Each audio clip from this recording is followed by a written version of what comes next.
New at 6 for you tonight. The H2 Ohio program has been working with farmers the last 3 years, encouraging different methods to raise crops and reduce the runoff, phosphorus runoff into the Maumee Watershed. In turn, that protects Lake Erie and our drinking water. But, as Dan Cummins reports, some think that's not the answer.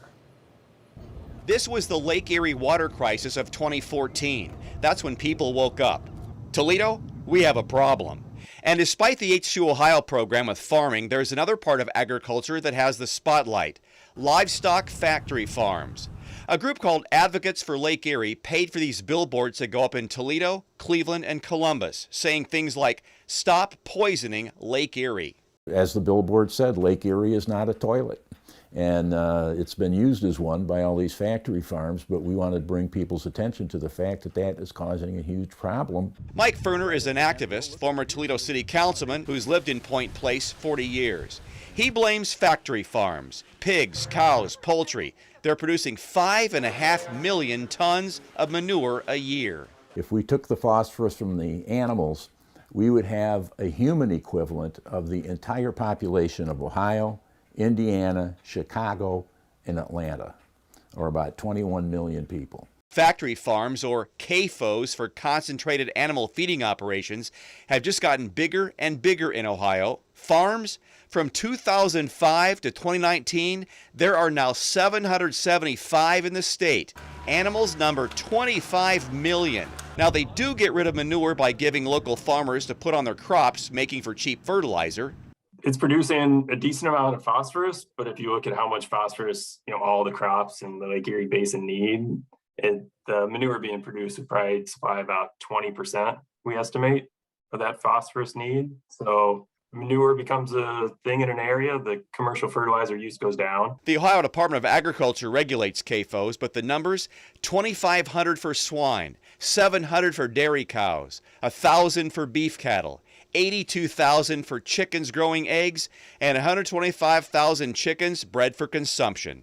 We have inspections twice a year at most facilities. Some of our smaller facilities that may only apply a couple million gallons a year, which I know it sounds a lot, but in the world of manure management, a couple million gallons really isn't that much. Teresa Gavarone, state senator from BG, is aware of the problem. 2 years ago, part of a team looking at a dairy farm in Williams County and their manure disposal.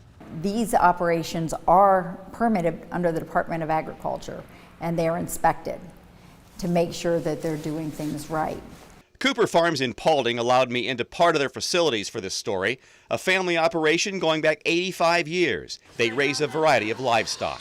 This was their Creekview farm, one of over 400 in western Ohio, regulated by the state.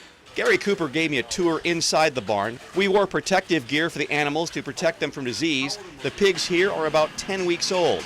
In a climate-controlled environment, they'll go to market at about 5.5 months. The manure produced is called nutrient management, right in line with Ohio's H2 Ohio program for farmers. For example, in this farm here, it's a 2,400 head finish-in farm for hogs, and it will do 250 acres of ground in this area. They're also grain farmers and they're cattle farmers. And on those 250 acres, it reduces their commercial fertilizer usage by 80%, and it increases their yield by over 20%. So a lot of our family farmers who are raising animals for us, one of the main reasons they do it is for their crops, because they're also grain farmers. As long as there's a demand for meat, you'll have companies like Cooper Farms. The state of Ohio regulates them best they can, and activists like Mike Ferner will keep the pressure on. If the H2 Ohio program is working, it'll take a few more years to see the results. Dan Cummins, WTOL 11.